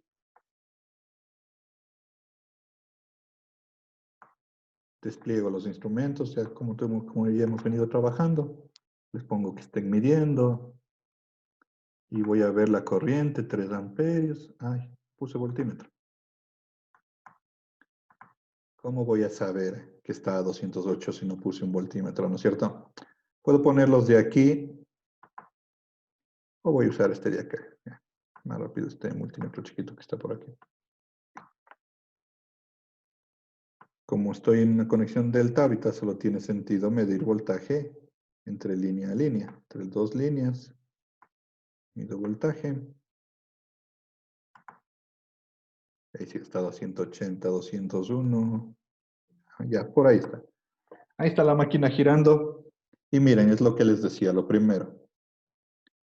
Está a 208 voltios y como está en vacío, casi llegó a las 1800. 1791, que vendría a ser la velocidad de vacío, está bien a la derecha de la curva de par de la máquina, pero ya está funcionando.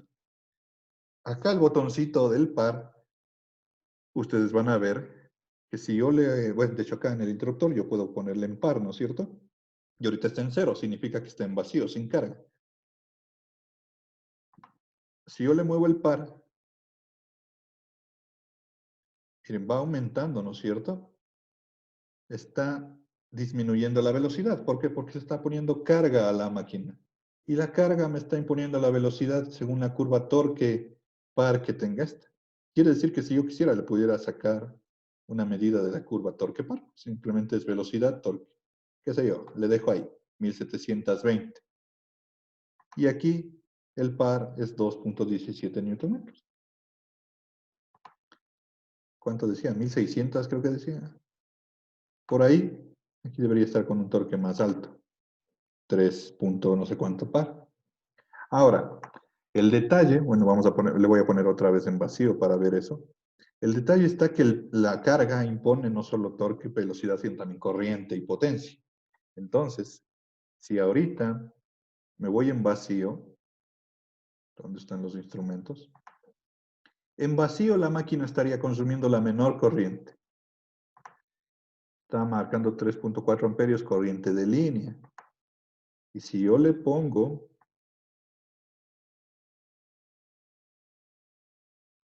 carga, subió un poquito ahí, y a medida que ponga más carga, como ven, va a ir subiendo la corriente. Entonces, normalmente eso uno suele tener que ir monitoreando en el motor, ¿no? Cuando uno le pone carga, con un amperímetro hay que darse cuenta que la carga no le lleve a la corriente más allá de los valores que puede manejar la máquina. Pero entonces aquí ya tenemos armado aquí el sistema carga, motor, midiendo sus variables. Eso sería cómo funciona este motor. Ahora, ¿cómo podemos hacer un arranque? Simplemente, bueno, de hecho, el arranque directo, para verle, yo le pondría a mínima corriente, a mínima carga, para que arranque en vacío. Aquí ya está calibrado a 208 voltios, le voy a apagar. Entonces, cuando le prenda, la máquina va a arrancar directamente, ¿no es cierto? Con el máximo, la máxima corriente que puede tener. Y le voy a medir la corriente. Como yo estoy usando el amperímetro 1, aquí puedo registrar. Hay una herramienta aquí al lado del osciloscopio que es esta hojita, esta tabla de datos. Esa tabla nos permite registrar medidas en el tiempo. Y aquí, en la primera celda, yo puedo definir qué es lo que quiero registrar. ¿Cuál es esa? Aquí. En esta herramienta que está aquí, hay uno, el de la mitad, dice parámetros de registro. Si están viendo eso, por si acaso, no voy a hacer que no estén viendo mi pantalla. ¿Sí? Sí, bro. Ya. Entonces aquí donde dice parámetros de registro, selecciono y aquí yo puedo registrar cualquiera de los medidores que tengo. En mi caso, yo tengo la corriente en el I1, ¿no es cierto? Entonces selecciono ese y voy a registrar lo que marque el I1. Y le voy a hacer que me registre temporizadamente. Aquí hay un temporizador que dice iniciar y al lado ajustar. Entonces, en los ajustes del temporizador de registro, aquí dice cada qué tiempo va a medir. Por ejemplo, voy a medir cada décima de segundo para tener la medida transitoria. ¿Podría serla más chiquita, más grande? No he probado qué tanto puede tener. ¿Y cuánto quiero medir? Unos 10 segundos. ¿Cuánto sería 10 para punto 1? ¿100 medidas? ¿100 medidas? 200 medidas ya. Unos 20 segundos más o menos, lo que dure el arranque. Entonces, aquí he definido los pasos de tiempo y la cantidad de medidas que quiero registrar. Y aquí ya simplemente, una vez que yo presione el relojito, va a comenzar a medir y a tomar medida. Entonces, antes de presionar ese relojito, tengo que estar seguro que acá en los instrumentos está activado la regeneración para que tome la medida. Y simplemente, bueno, ser rápido porque una vez que le activo, comienza a registrar. Entonces, debo encender la máquina. Temporizo aquí, inicia, comenzó a registrar, prendo la máquina, ya arrancó. Y si yo me voy al registrador, ahí está tomando datos. Y simplemente acá en la máquina, bueno, ya la máquina vieron, ya aceleró, ya llegó a valores. Y acá también parece que ya se estabilizó, porque ya todos los valores que me está dando ya son fijos, ya está en corriente de estado estable. Con 100 datos nomás ha sido suficiente, creo, para lo que quería ver. Pero en todo caso le voy a dejar que llegue. Entonces, lo que hice ahorita es un pequeño registro de la corriente. Y acá hay una herramienta de dibujo. Cuando termine de registrar, voy a aplicar ese que dice gráfico y voy a graficar la corriente versus el tiempo. Obviamente valores máximos, que es lo que está midiendo aquí. Ya está. Aquí la herramienta de gráfico. En los ejes me dice qué es. El eje Y es mi medida de corriente. Y aquí está. Aquí está, aquí está. Aquí no sé qué pasaría porque habría un bajón tan alto de esto. Ah, el resto son valores vacíos. Bueno, como ven, aquí Estamos hablando de 9 punto algo, 9.5 amperios más o menos, ¿no es cierto? La corriente de arranque. Y ya en estado estable, si yo me voy a ver en el amperímetro incluso, está en 3.5. Así al ojo, digamos que está en 9.5. 9.5 entre 3.5. 3 veces más o menos la corriente nominal. Obviamente es una máquina chiquitita también y depende de cómo le han modelado, porque todo esto es un modelo matemático nada más. Pero tiene 3 veces la corriente nominal. Entonces, este registro tomarán ustedes también para que esto se anexe en el informe y tengan esta primera medida, ¿sí? Y como estamos limitados con el LBSIM, deben tomarla a lo mucho hasta el 31 de julio. O sea, lo ideal sería que la tomen ahorita de una vez y guarden ya todos estos datos. Porque después del 31 de julio no vamos a tener acceso a esto. Pero esto va a ir aquí en el informe, así que tomen estos datos. Ahora, este dato esta es la corriente de arranque, cuando arrancó la máquina directamente, pero en vacío, ¿no es cierto? No tenía nada de carga. Entonces voy a repetir este experimento. Entonces, guardarán, ya recuerden, les digo, tienen que tomar estos datos.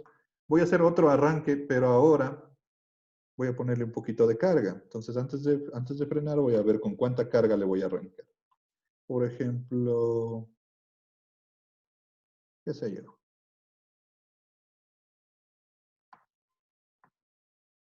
Algo que no sea mucho más.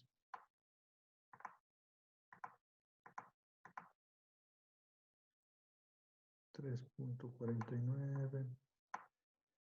¿Dónde estaban las 1600? Vamos a ver por ahí.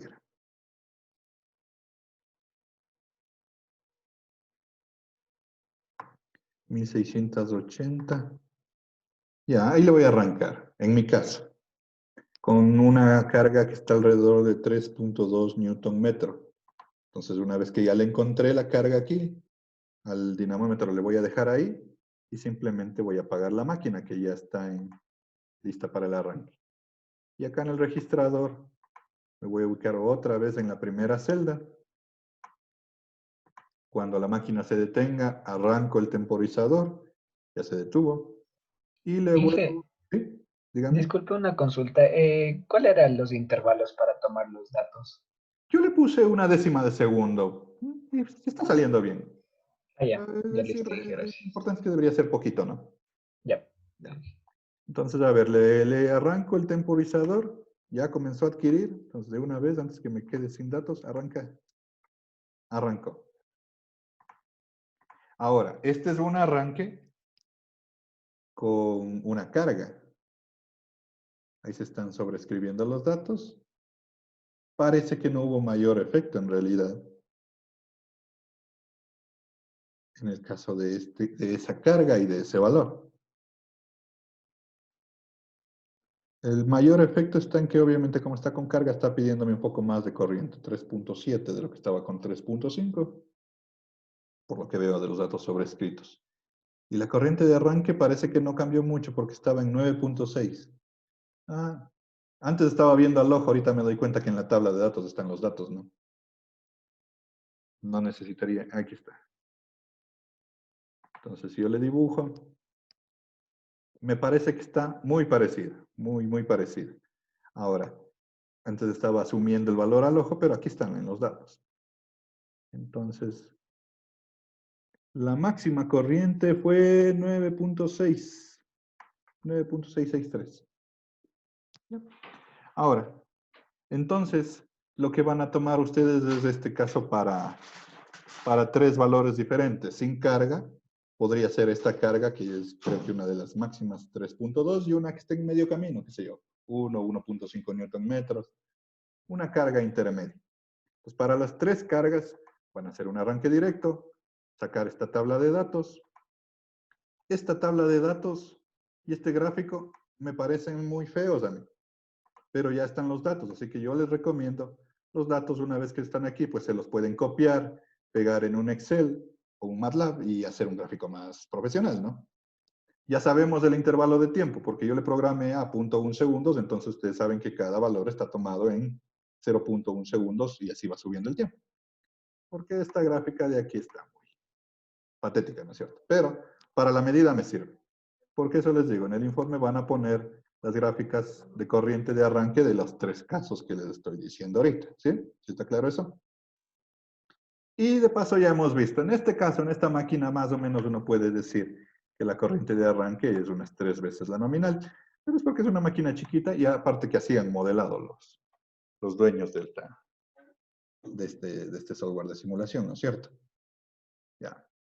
Ahora, eso sería en lo que es arranque directo. Aquí puedo ver lo que es el arranque por voltaje reducido. El arranque por voltaje reducido consistía en alimentarle con un voltaje menor, ¿no es cierto? Y luego subir lo que es el voltaje. Entonces, por ejemplo, a ver, primero, ahorita está arrancando con 208 voltios. Si yo hago un arranque a voltaje reducido, más o menos al 50% sería, qué sé yo, 107, 108 voltios. Eso se debería hacer con un autotransformador, como yo les decía. Pero aquí puedo aprovecharme de esto de la máquina, ¿no es cierto? Entonces, en mi caso, le tomé el dato primero, voy a arrancar a 107 voltios, que vendría a ser 50% del voltaje nominal. En la realidad, ¿cómo se hace este arranque? Pues se pone así como aquí. El voltaje menor se arranca. Bueno, de hecho, sí puedo hacer exactamente como se hace. Si quieren frenar más rápido, aquí se puede poner carga para que le frene a la máquina. Ya, ahí sí. Si no tengo que estar esperando hasta que la inercia se acabe. Les decía, ¿cómo se hace este arranque? Pues miren, aquí voy a arrancar con voltaje reducido. La máquina arranca. Voy viendo en la velocidad, está acelerando, está acelerando. Ya ahí está unas 1400, ya estamos cerca de la velocidad. Y ahí le subo el voltaje. Ese es el arranque por voltaje reducido. El voltaje que se hace con un autotransformador. En el autotransformador, en cambio, en lugar de subir como yo le subí con la perillita, se sube con los interruptores que les dibujé. Pero ese sería el voltaje por arranque de voltaje reducido. Entonces, veamos cómo hago eso. A ver, en mi caso, le voy a dejar el arranque en 104 voltios. Voy a apagar. Y otra vez voy a registrar la corriente de arranque, haciendo el arranque tal como hice ahorita. Yo creo que los mismos parámetros de registro serían útiles para este arranque. A una décima de segundo, le pongo a registrar y hago el arranque tal como lo he hecho ahorita. Sin carga primero. Ahorita se pone una carga solo para que se frene.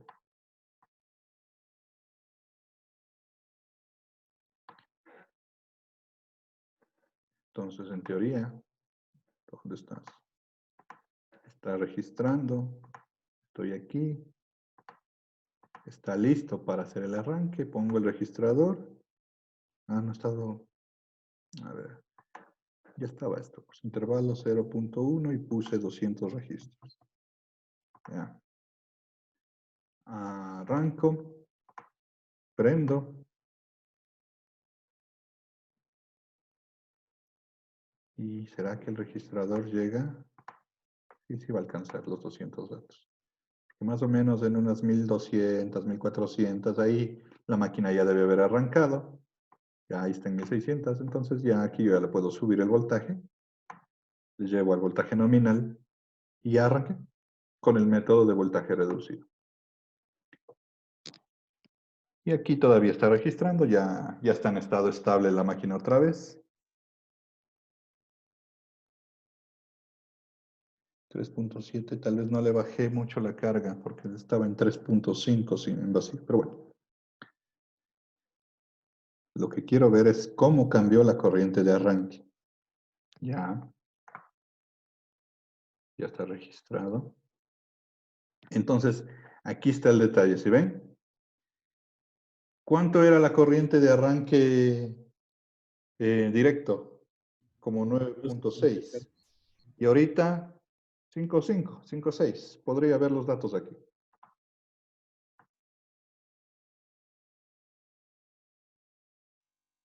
5.6. 5.6 es la máxima corriente que marco. Entonces, ya hubo reducción. Esto fue un arranque con ese voltaje reducido. Aquí es la conmutación. En este pedacito de aquí estaba ya estabilizándose Y aquí es cuando yo le cambié el voltaje y subió la corriente a este valor. Ahora, esta reducción depende del voltaje que yo le ponga. Yo le arranqué con 50% de voltaje. ¿Qué pasa si le arranco con menos? Puedo arrancar con menos. Como les dije, en la práctica, lo que uno debe ver es que la máquina arranque. Entonces, si yo le bajo más el voltaje, es posible, se me baja el torque. Es posible que ya no arranque. Entonces, por ejemplo, voy a poner un poquito de torque aquí. Y ahora ya no voy a arrancar con ese voltaje, sino, qué sé yo, con ese. Normalmente uno cuando hace esta prueba en un laboratorio, pues cuando ya el motor no arranca, pues se nota ahí que está trabado, ya suena la máquina y no arranca. Pues ahorita no sé ni con cuánto voy a arrancar. Por si acaso le voy a poner a registrar para tener la medida. Ahorita estamos en 5.5, ¿no es cierto? Otra vez está temporizada, arranca. Arranca. Con 56 voltios. Y va a ir arrancando muy despacito, aparte de que esté simulado eso, pero normalmente suele arrancar muy despacito. Y de hecho creo que no arrancó. No arrancó. La máquina no logra vencer la inercia. Aquí en simulación no se nota mucho, pero no arrancó. La máquina se quedó en baja velocidad. Quiere decir que fue el voltaje muy reducido como para arrancar. Con 56 voltios no sería lógico arrancar. De hecho aquí, bueno, ahorita ya le apagué, ya no tengo ni medidas. No estaba dando ni medidas correctas porque no arrancó la máquina. Y es porque aparte que yo le puse una carguita, el voltaje está muy bajo. ¿Qué tal arrancar? Pues como les decía, este es un método de prueba. Hay que ir viendo si la máquina arranca o no arranca. Y para cada punto de voltaje, pues uno busca la mejor corriente. Con 76 voltios, ahí sí va a arrancar ya. Entonces ahí le voy a poner a registrar. Antes arranqué con 104, ¿no es cierto?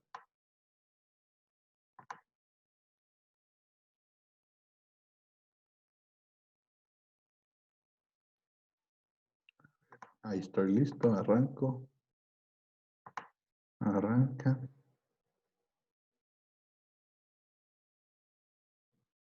Y cuando estén unas 1400 por ahí, ya está bastante cerca de la velocidad de la máquina, pues ahí ya le hago la conmutación.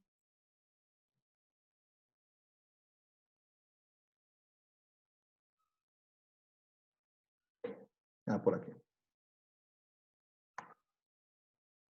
Ya. Ahora, incluso sin graficar, creo que yo ya podría ver. Acá arriba deben estar. 4.5 de lo que alcancé a ver. Y antes estaba en 5.5, ¿no es cierto? Entonces, ahorita se me redujo más la corriente de arranque porque obviamente arranqué con menos voltaje. Y la máquina logró arrancar. Pero como vieron, cuando bajé mucho el voltaje, la máquina ya no arrancó. Entonces, eso es lo que les decía, lo que uno con el arranque de voltaje reducido busca un compromiso entre tener un arranque que venza la carga y una corriente de arranque que me convenga. 4 amperios contra los 3.5 de estado estable que está marcando esta máquina. Es un amperio más, nada más, transitorio. Entonces, ¿qué van a hacer ustedes aquí? Primero teníamos los 3 arranques directos con 3 diferentes cargas, ¿no es cierto? Y luego hagan 2 arranques de voltaje reducido a diferentes voltajes. Podrían ser voltajes como los que yo he hecho. Vieron, el uno está cerca de los 100 voltios y el otro cerca de los 75, pero no necesariamente ahí. Prueben ustedes ahí 2 diferentes voltajes, hagan los arranques, registren los datos y luego muestran cuál es la corriente de arranque y la relación con la nominal. Por ejemplo, aquí, esta sería la gráfica de corriente de arranque cuando arranqué con 76 voltios. Ojo, eso sí tienen que indicar, ¿no? En mi caso, este es un arranque, pero arrancando con 76 voltios. De hecho, ya viendo la gráfica me puedo dar cuenta que tal vez hice la conmutación muy rápida. Ha sido de esperar un poquito más adelante la velocidad. Por eso yo le hice la conmutación aquí y la máquina todavía no se estabilizaba. De hecho, esta gráfica me ayuda a comprender eso. Y si yo quisiera arrancar con 76, pues, de hecho acá abajo, este tiempo. Yo esperaría más. Yo me acuerdo que le conmuté en 1200 y pico revoluciones, ¿no es cierto? Esperaría un poquito más para que se estabilice mejor la máquina y no tenga este pico de corriente. Pero aún así, el pico de corriente está en 4.5 amperios. Y la corriente de estado estable, que yo puedo ver ahorita en el amperímetro, está en 3.7. 4.5 dividido para 3.7. Ya sé por qué está en 3.7, porque no está con 208 voltios, está con 210, me parece. Solamente tengo un exceso del 20% en el arranque, lo cual es una tontería, no pasa nada ahí. Entonces es un muy buen arranque. Comparado a arrancar 300%, que era en el arranque directo, a arrancar con 20% extra, pues el arranque estaría muy bueno. Les decía que estaba en 3.7 porque aquí debería ser 208 y le subí a 203, está un poquito más. Entonces, sí está comprendido cuál es esta lógica del arranque de un motorcito. Si se dan cuenta la diferencia, entonces, otra vez, lo que van a presentar hasta ahorita, ¿no? Porque recuerden que aún no acabamos, serían las gráficas de arranque, de 3 arranques directos, con 3 diferentes cargas, una en vacío, y luego 2 arranques con voltaje reducido, 2 diferentes niveles de voltaje. Pueden hacerle en vacío los que son de voltaje reducido para que no tengan problemas de que no vaya a arrancar la máquina. Normalmente en la práctica real se le ve, pero aquí como es más difícil verle, mejor arranquenle en vacío para lo que es voltaje reducido. Y los gráficos correspondientes y el comentario, ¿no? Entonces aquí, por ejemplo, este arranque es sobre el 120%. Y el otro, que era, ¿cuánto era? 5.5. ¿Cuánto es ese? 5.5 entre 3.7, que es lo estable. El otro arrancó con 50%, al 150% de corriente, que todavía sigue siendo muy bueno. Eso inicialmente. Esos dos podemos hacer en el EVSIM. Aquí no podemos hacer un arranque Y delta. Tampoco podemos hacer un arranque de resistencias rotóricas, porque ni siquiera tiene rotor esta máquina de vanado. Y tampoco podemos hacer variación de frecuencia. Y entonces todo eso vamos a trabajarle en el MATLAB la siguiente semana. Hasta aquí sería lo de hoy. Recuerden, tomen esos datos de una vez si pueden, porque nos vamos a quedar máximo hasta el viernes ya sin licencia. Hasta el 31 de julio tienen acceso a las mediciones. Después del 31 sí tienen acceso al LVSIM, pero ya no a los medidores, entonces no se puede tomar medidas. ¿Hay alguna duda o pregunta, algo que tenga que aclararles antes de terminar? Inge, solo una duda. En caso de que descarguemos las tablas de medida, Ujú. pasado el 31 sí podemos volver a abrirlas. O ya. Sí, pero yo creo que incluso yo sería más pilas y solo me copio los datos al Excel. Es que no me dejó copiar el Excel. ¿Seguro? O sea, se A me ver. copió solo un solo número. Entonces no sé si yo habré copiado A mal. ver, veamos, no sé, yo no les he copiado, a ver.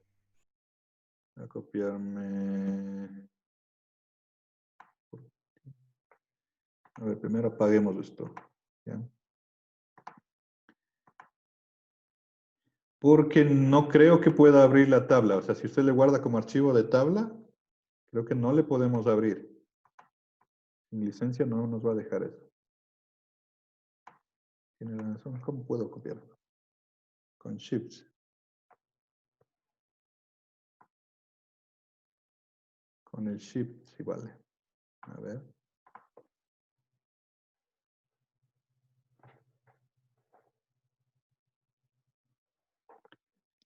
Estoy seleccionando datos. Solo este poquito.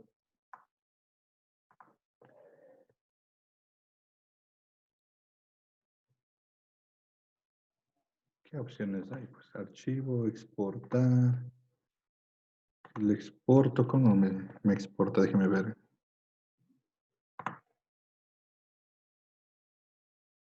No, entonces sí va a ver cómo abrir, porque sí hay cómo abrir, porque la exportación se guarda como un documento de texto, entonces no tengo que abrirle necesariamente con el EVSIM. Por ejemplo, si no se abrió, se guardó un archivo .txt y el txt ya, ahí está. O sea, Entonces sí. sí, mejor, eso mejor, exportarlo, porque no me deja copiarlo muy bien. Pero ahí sí. Entonces bajarán los datitos nada más que todo. ¿Sí? ¿Alguna otra duda? ¿Está comprendido? Pues chequearán eso del MATLAB para la siguiente semana. Y yo les recomiendo, o al menos yo, mi computadora no es tan fuerte para el MATLAB, yo tengo que antes de la clase, una media hora antes, ya ponerle a correr MATLAB para que hasta que cargue MATLAB y cargue Simulink. Porque eso más, una vez que se abre MATLAB, el Simulink toma otro tiempo en abrirse. Depende de cada computadora. Entonces, antes de empezar la clase con tiempo, abrirán lo que es MATLAB, porque si no, si le abren desde que empezamos la clase, pasar media hora ahí solo esperando a que se abra. ¿Sí? Recuerden las hojas guías y todo eso ya les pondré, los plazos ya les pondré para más adelante, lo que es de documentos. Todavía no terminamos esto. Esto sería lo de hoy. ¿Algo final? ¿Algo que viste? Si no, con eso concluimos por hoy. Ok, chicos, entonces que tengan una buena semana. Nos vemos la siguiente semana. Pasen bien, cuídense. Hasta luego. Recuerden todo, ya les pongo en el aula virtual. Hasta luego. Pues la siguiente Hasta luego, semana. Inge. Claro, Gracias. Inge.